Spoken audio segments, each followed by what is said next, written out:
APUWJ ఆధ్వర్యంలో పాత్రికేయుడు బొర్రా సత్యనారాయణ సంతాప సభ. Senior పాత్రికేయులు 80 ఏళ్ల బొర్రా సత్యనారాయణ దైవ సాన్నిధ్యాన్ని చేరుకున్నారు. వృద్ధాప్య సమస్యలు, అనారోగ్యంతో జిల్లా ప్రభుత్వ ఆసుపత్రిలో కొద్ది రోజులు చికిత్స పొందిన సత్యనారాయణ తిరిగి రాని లోకాలకు తరలిపోయారు.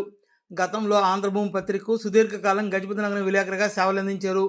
ఉమ్మడి విజయనగరం జిల్లా ఏపీయూడబ్ల్యూజే అధ్యక్షునిగా కూడా సేవలందించారు. ఆయన కుమారుడు నరసింహరావు, అల్లుడు సముద్రాల నాగరాజు కూడా పాత్రికేయ రంగంలో సుపరిచితులు.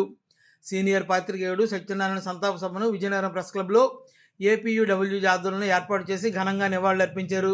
అంటే మన జిల్లాలో అందరికన్నా ఆయన వయసులో పెద్ద సీనియర్ జర్నలిస్టు. జూనియర్ జర్నలిస్ట్ కనబడినా సరే, ఎంత సీనియర్ కనబడినా సరే అందరినీ ఒకే రకంగా రిసీవ్ చేసుకునే వ్యక్తి ఆయన. అందరినీ కూడా చిరునవ్వుతో పలకరించి మన యోగక్షేమాలు అడిగి పేపర్ కోసం, యూనియన్ కోసం మాత్రమే మాట్లాడేవారు ఎప్పుడు కూడా సత్యనారాయణ గారు. మన పిల్లలు ఎవరిని జర్నలిజం పంపలేదు. మనతోనే మన జర్నలిజం అంతరించిపోతుంది గ్యారంటీగా. కానీ సత్యనారాయణ గారు ముందు చూపుతో వ్యవహరించారు, ఎలా వ్యవహరించారు. కానీ ఆయన కొడుకుని జర్నలిజంలోకి పంపించారు, అల్లుడిని భగవంతుడు ఆయన జీవితంలో పంపించారు. వియ్యంకుడి పేరు కూడా సత్యనారాయణ గారే, ఆయన పేరు కూడా సత్యనారాయణ గారే. అయితే వియ్యంకుడి గారి గురించి ఒక మాట చెప్పుకోవాలి. మరి మీరు ఎంతమందికి తెలుసో తెలియదు, నాకు తెలియదు. కానీ పార్వతీపురం కుట్ర కేసు అని భారతదేశంలోనే సంచలనం సృష్టించిన కేసు ఒకటి జరిగింది. ఆ కేసులో పోలీసులు, ఉమ్మడి విజయనగరం జిల్లాలో పోలీసులు ప్రముఖ పాత్రికేయులు ఏబీకే ప్రసాద్ గారిని కూడా అరెస్ట్ చేశారు. ఆ కేసులో నాగరాజు గారి నాన్నగారు ఉండేవారు. ఆ కేసు అంటే జర్నలిజం వాళ్ళ జీవితంలో ఉంది. మనం అందరం నేర్చుకునే ప్రయత్నం చేశాం, కానీ వాళ్ళకి జర్నలిజం వాళ్ళ జీవితంలో ఉంది. నేర్చుకుని మన్నాడు పత్రికలో చూసుకోవాలనే ఆలోచన. ఏ మండలం 19 మండలాలు విజయనగరం డివిజన్లో మా ఈ పీసీ సెంటర్లో ఉంటే ఫస్ట్ వార్తలు బొండపల్లి, గజపతి నగరం వచ్చింది కంపల్సరీ.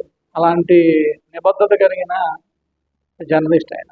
మా ఇద్దరు కొత్త వాళ్ళు, మా ఇద్దరికి కొద్దిగా ఇబ్బంది ఉంటుందంటే అదేమీ లేదు సత్యనారాయణ నేను చూసుకుంటానంటే నా దగ్గరికి వచ్చారు. శివ నువ్వు విజయనగరంలో ఉంటావు, నువ్వు చూసుకుంటే పర్వాలేదు, కాకపోతే నేనైతే ఇలాంటి దేనికి నాకు అంత ఇష్టం ఉండదు. బట్ అచ్యుతరావు ఆయన నాకు చెప్పారు, ఖచ్చితంగా మీరే ఉండాలి, ఓ నిబద్ధత గల వ్యవస్థలో ఉంటూ ఒక నిజంగా చెప్పాలంటే ఆయన ఏదైనా ప్రెస్ మీట్కి వెళ్తే టీ కూడా తాగడానికి ఇష్టపడేది వ్యక్తి కూడా కాదు, టీ కూడా తాగేవాడు కాదు.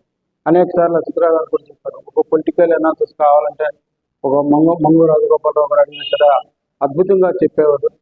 ఒక సీనియర్ పాత్రికేయుడు ఆయన ఆలోచన నాకు ఆయనతో పెద్దగా పరిచయం లేకపోయినా మీరు చెప్పే మాటలు, ఆయన గురించి వినడం, నాగరాజు గారు చెప్పడం, ఇవన్నీ ఒక సీనియర్ పాత్రికేయుడిలో ఉండాల్సిన అన్ని లక్షణాలు ఆయన దగ్గర చూశాను, విన్నాను.